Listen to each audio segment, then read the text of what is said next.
মুসলমানরা বাইতুল মুকাদ্দাসকে সম্মান করা ইমানের দায়িত্ব, এই জন্য আমরাও সম্মান করব। হযরত আব্দুল্লাহ ইবনে আব্বাস রাদিয়াল্লাহু তাআলা আনহু থেকে বর্ণনা, ইন্না ইমরাতান ইশতাকাত শাকওয়া, এক মহিলা অনেক রোগে রোগাক্রান্ত হয়েছে। আছেন আমাদের মাঝে অনেকে এইভাবে বলে, দেখবেন হুজুর আর বললেন একটা যায় তো আর একটা রোগ, মাথা ব্যথা থাকে, তা আবার জ্বর হয়, আবার এই হয় সে, এরকম কিন্তু অনেক মানুষ আছে। আল্লাহ আমাদের সকলকে হেফাজত করেন। এক মহিলা শুধু রোগাক্রান্ত হয়, ওই মহিলা আল্লাহর কাছে বললেন, মাবুদিন শাফানি আল্লাহ, তুমি যদি আমাকে মুক্তি দিয়ে দাও, লা খুরুজান্না ফালা উসাল্লিয়ান্না, আমি বের হয়ে ফালা উসাল্লিয়ান্না ফি বাইতুল মাকদিস, আমি বাইতুল মুকাদ্দাসে নামাজ আদায় করব। আল্লাহ তুমি যদি আমাকে রোগ থেকে মুক্তি দিয়ে দাও, বাইতুল মুকাদ্দাসে নামাজ পড়বেন, এই নিয়ত করছে। তা দেখেন আল্লাহর কাছে বাইতুল মুকাদ্দাসের কত দাম। আব্দুল্লাহ ইবনে আব্বাস বলেন, এই মহিলা নিয়ত করলেন আর দোয়া করলেন, শাফা আল্লাহ, কিছুদিনের মধ্যে পরিপূর্ণভাবে মহিলাকে আল্লাহ সুস্থ বানায়া দিলেন। বাইতুল মুকাদ্দাসের দাম আল্লাহ করেছে, আমি নামাজ আদায় করব সেখানে, এই জন্য আল্লাহ পাক রব্বুল আলামিন মহিলাকে সুস্থ বানায় দিচ্ছে। 6 নাম্বার, আমাদের নবীজি সাল্লাল্লাহু আলাইহি সাল্লাম মেরাজের রাতে বাইতুল মুকাদ্দাসে নামাজ আদায় করছে।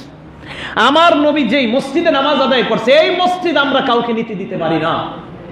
আমাদের নবীজি যে মসজিদে সালাত আদায় করছে, নামাজ আদায় করছে।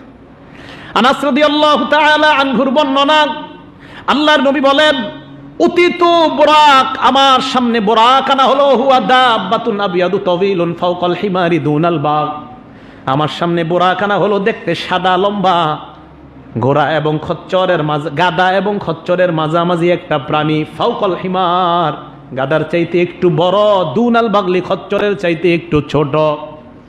আল্লাহর নবী বলেন, ফারাকিবতুহু, আমি এটার উপর সওয়ার হইলাম, যাইতে যাইতে দাখালতুল মসজিদ আল আকসা, বাইতুল মুকাদ্দাসে প্রবেশ করলাম। ফারাবাতুহু বিল হালকাতিল্লাতী ইয়ারবিতু ফীহিল আম্বিয়া, আমি ওই জায়গায় আমার বাহনটা বাঁধলাম, ইয়ারবিতু ফীহাল আম্বিয়া, যেই জায়গায় নবীরা তাদের বাহনগুলা বাঁধতেন। আল্লাহর নবী বলেন, দাখালতুল মসজিদে, আমি বাইতুল মুকাদ্দাসে প্রবেশ করলাম, সাল্লাইতু রাকাতাইন, আমি 2 রাকাত সালাত আদায় করলাম। 7 নাম্বার, বাইতুল মুকাদ্দাসের মধ্যে সালাত আদায় করার আলাদা একটা ফজিলত আছে, এই জন্য এটা আমাদেরকে রক্ষা করতে হবে। হযরত আব্দুল্লাহ ইবনে আমর, ওমর না আব্দুল্লাহ ইবনে আমর রাদিয়াল্লাহু তাআলা আনহুর বর্ণনা, হযরত সুলাইমান আলাইহিস সালাতু ওয়াস সালাম যখন এটাকে বানাইলেন, সুন্দরভাবে আবার বানাইলেন, সুলাইমান আলাইহিস সালাতু ওয়াস সালাম বানানোর পর আল্লাহর কাছে 3টা দোয়া করলেন। কয়টা?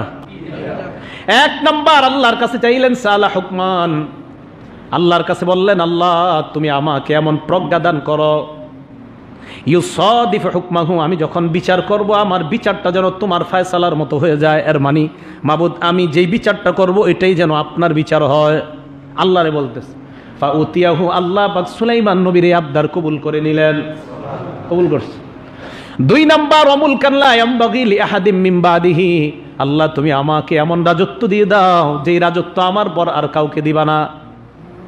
ফাউতিয়াহু, এটাও দিয়ে দিছে, পুরা দুনিয়ার রাজত্ব, সাথে সাথে পিপিলিকা পিঁপড়া এদের কথা বোঝার ক্ষমতা আল্লাহ দিয়ে দিছে। সারা পৃথিবীর 4 জন শাসক ছিল পুরা পৃথিবীর, কিন্তু সুলাইমান নবী আলাদা কেন? কারণ অন্যান্য শাসকরা তো আর প্রাণীদের সাথে কথা বলার রাজত্ব পায় নাই, সুলাইমান নবী এটাও পাইছে, তো এটাও কবুল করছে আল্লাহ। 3 নাম্বার, মাবুদ এই বাইতুল মুকাদ্দাসে যখন মুসলমান আসবে, এই মুসলমান আসছে যদি এই নিয়তে আসে, আমি বাইতুল মুকাদ্দাসে যাব 2 রাকাত সালাত আদায় করার জন্য, কমপক্ষে আপনি যত রাকাত পড়েন আর কি, মানে উদ্দেশ্য নামাজ পড়বো আমি কি, মাবুদ গো তোমার কাছে আমার আবদার, ইউখরিজুহু মিন খাতিয়াতিহি কায়াউমিন ওয়ালাদাতহু উম্মুহু, ওই বান্দা নামাজ আদায় করার সাথে সাথে মায়ের পেট থেকে দুনিয়াতে আসলে যেমন নিষ্পাপ হয়ে যায়, বান্দাকেও তুমি নিষ্পাপ বানায়া দিবা। আর কি চান? ফিলিস্তিনিরা কেন ছাড়তে চায় না এবার বুঝেন? এরা ডেলি নামাজ পড়ে আর নিষ্পাপ শিশুর মতো হয়, এই জন্য এরা ছাড়তে চায় না। ওনারা ডেলি নামাজ আদায় করে নিষ্পাপ শিশুর মতো, কেন ছাড়বে ওই জায়গা বলেন? এগুলো 7 নাম্বার। 8 নাম্বার, মসজিদে আকসা, মানে এই মসজিদে আকসাটাই একটা নিয়ামতে পরিপূর্ণ, একটা তো নামাজ পড়া নিয়ামতে পরিপূর্ণ, আকসাটাকেই নবীজি বলেন ওয়ালা নি'মাল মুসাল্লা হুয়া, আল্লাহর নবী বলেন, ডাইরেক্ট বলেন নবীজি, এটা কতই না নিয়ামতে পরিপূর্ণ একটা জায়গা। এটা আমাদের নবীজি বলছেন, কতই না পরিপূর্ণ নিয়ামতে একটা জায়গা। তাহলে যেই জায়গাটাই নিয়ামত, ওই জায়গায় নামাজ পড়া নিয়ামত তো বললাম আগে, কিন্তু যেই জায়গাটাই নিয়ামত, তাহলে এই নিয়ামত কি আমাদের রক্ষা করতে হবে না?